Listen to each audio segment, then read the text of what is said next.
this episode of Peephole Pictures, we're looking at FireStorm from 1984. Always dream I see you coming back to me.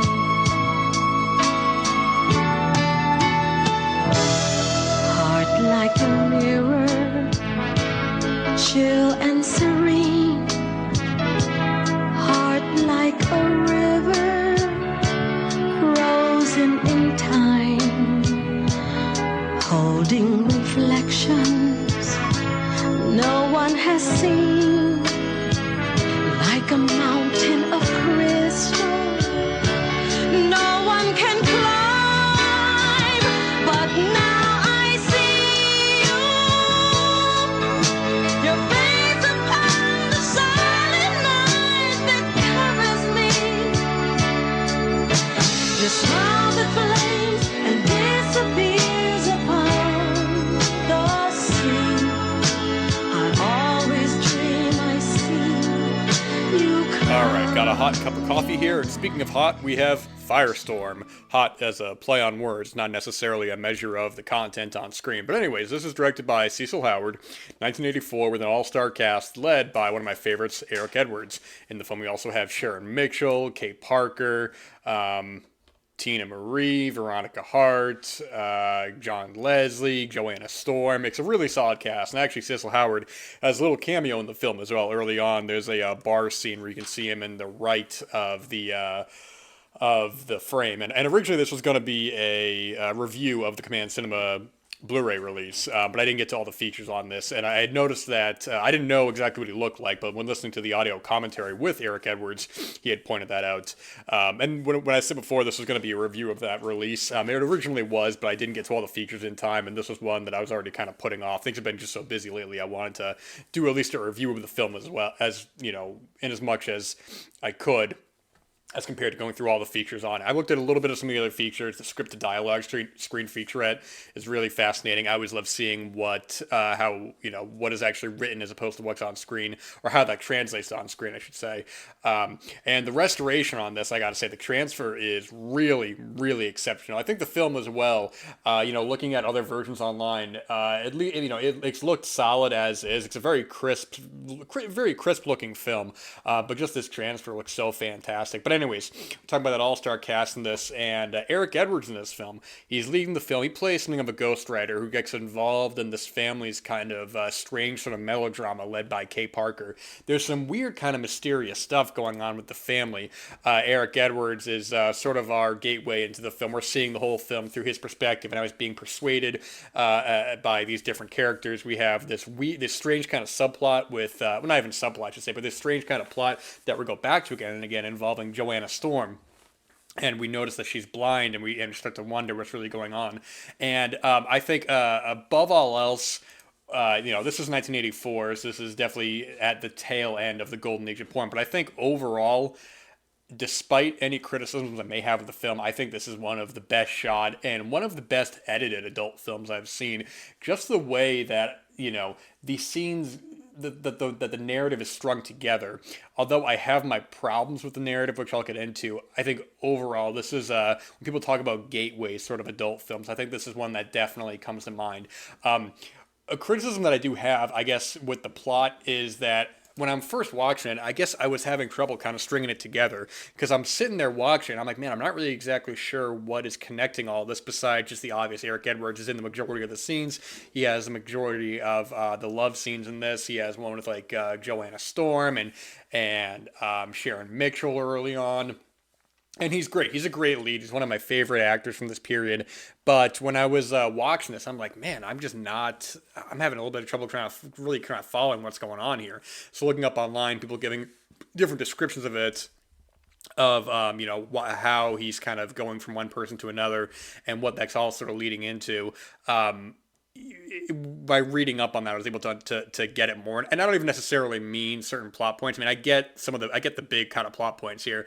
It was more so that it almost felt it almost felt a little out of order at times, with some of the way that it's going along. And at first, I think I missed that he was even a ghostwriter, because I see he's getting involved with Kay Parker and all them, and I'm like, man, what is going on here at first?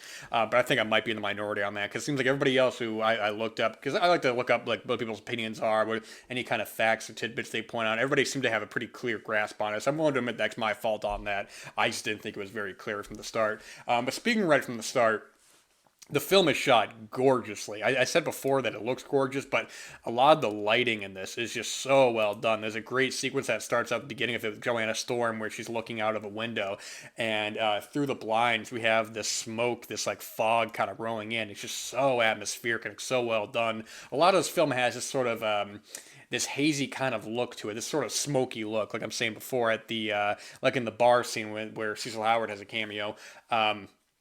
That whole scene, the way it's kind of like drenched in this red light, but really when we're focusing on Eric Edwards, it has that really kind of terrific red light.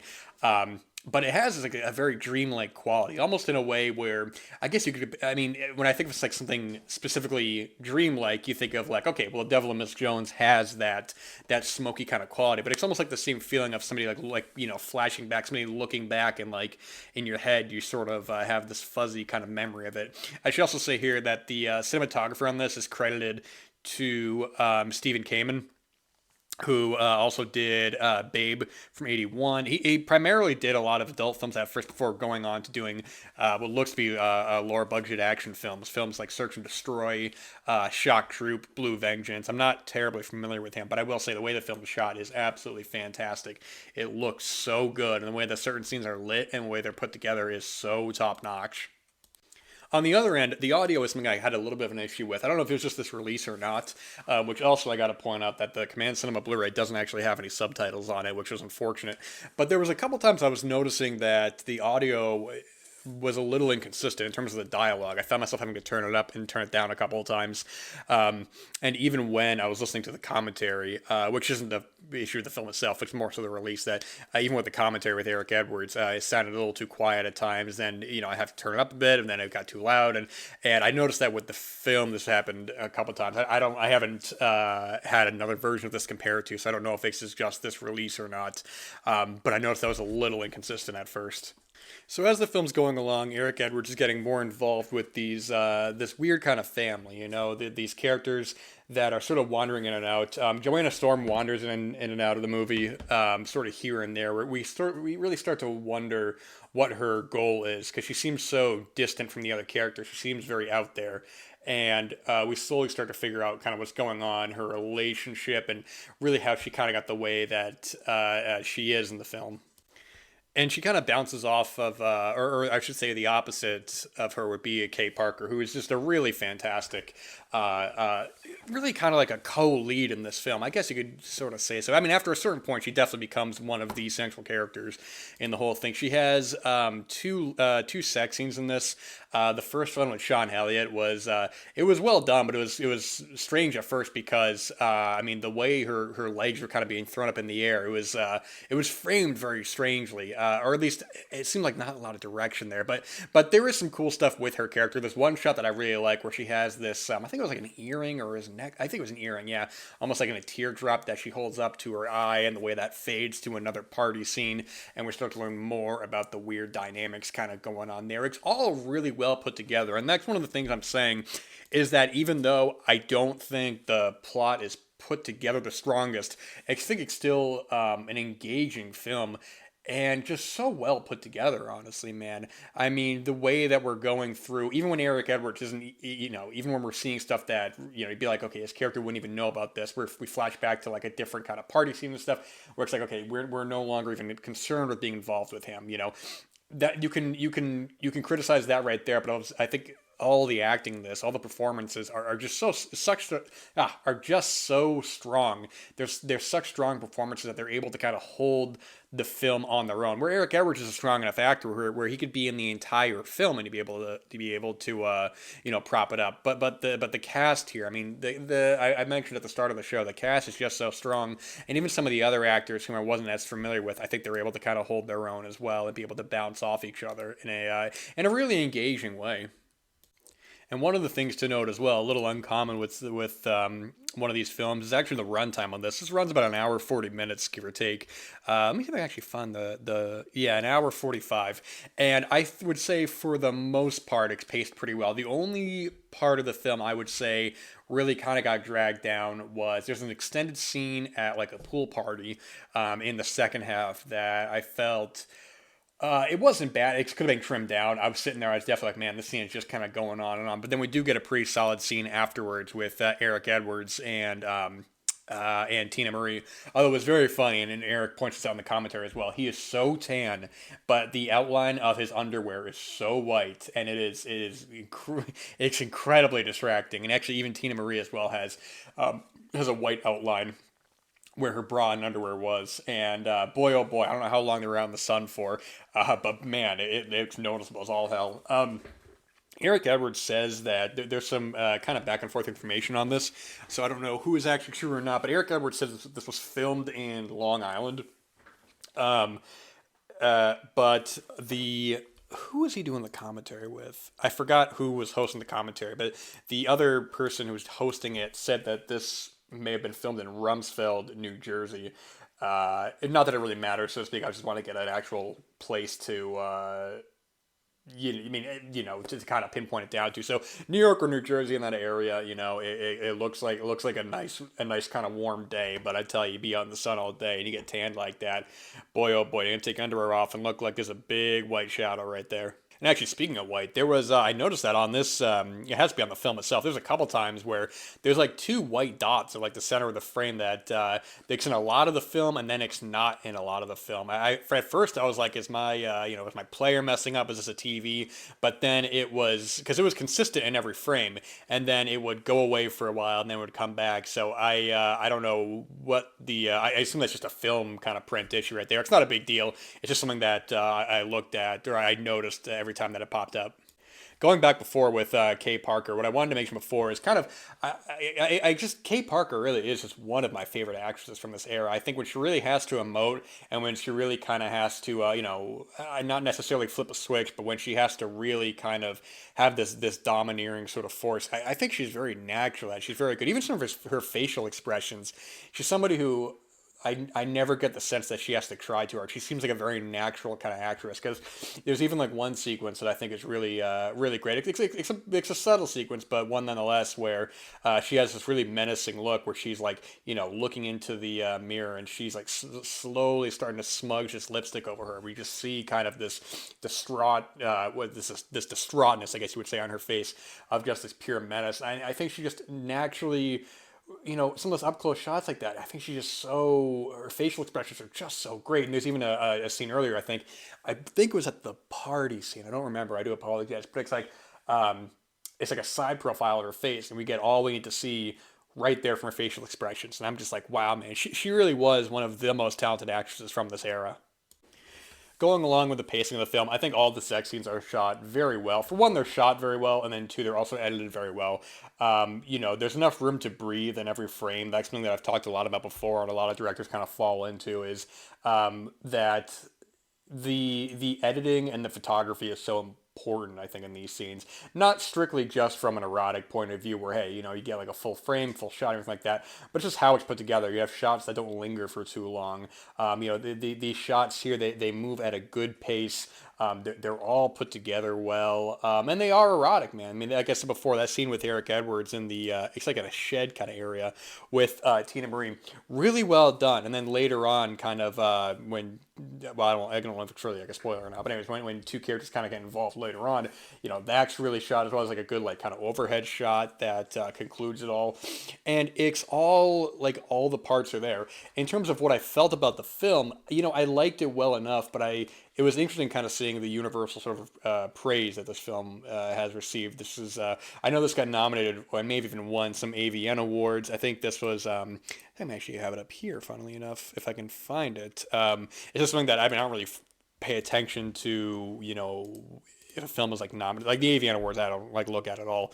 But here, yeah, it was nominated for Best Picture, Cecil Howard, Best Director. Joanna Storm, Best Actress.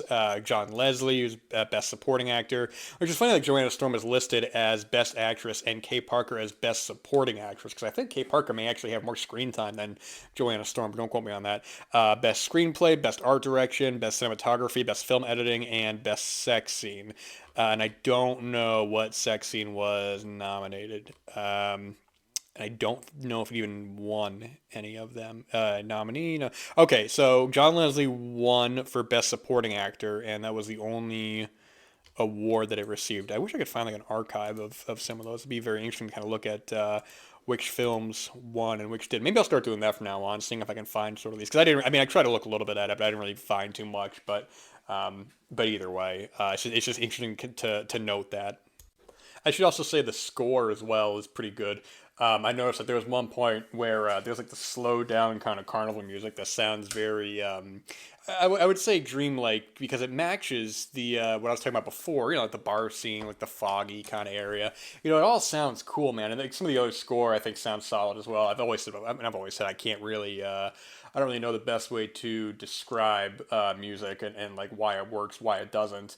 But it all sounds good. It's like it's all. I mean, it's a really just well constructed, well put together film, and it's one that this is I think this, because I own the Cecil Howard. I own a handful of his films on Blu-ray that got released, and actually, funnily enough, at the time of this recording, his last film, which isn't an adult film, called Dead Boys with a Z Can't Fly. I'm very curious about that. That's under, I think, his actual name, which is Henry Pritchard. I'm sorry, Howard Winters. I'm getting those two mixed up. So I'm curious about that, but what was I saying before? I own Neon Knights, Scoundrels, Foxtrot, Fantasex, and Star Angel. I don't know if I own any other ones or not. They may just be those two. And I am going to pick up Dead Boys Can't Fly. I'm actually pretty curious about that. But, I mean, he's held in high regard as one of the better kind of filmmakers of this era. You know, Neon Knights is one I haven't seen, but I remember when that did get announced for a Blu-ray, there was a lot of talk about it. People were saying, like, no, this is an exceptional film. This is really solid. So I think even though I didn't fully connect with this one, I really did enjoy it overall, and I would consider this like essential viewing if you're interested at all in this era. I really, you know, the more I've thought about it, I do think it runs a little too long. That is my only real one of my bigger complaints. Not even necessarily that it's not common that a film like this would run for almost 2 hours. That's not even necessarily the issue. It's just that there were a couple of lapses where I was like, all right, we really can kind of move on with this. And also, you know, the narrative not being completely focused. But overall, man, it is a solid, good film. And I totally get why people kind of hold this one up in higher regards. It is good. And it is recommended for sure. That Blu-ray is still in print, so keep an eye out on that. And actually, at the time of this recording, the Valentine's Day sale is coming up next weekend, the 13th through the 15th. So keep an eye on it if you're interested. But that was FireStorm from 1984, and thank you guys for listening to this episode of Peephole Pictures. I appreciate it, and maybe sometime soon I'll think of a good quip to end these episodes on. But until then, I got nothing.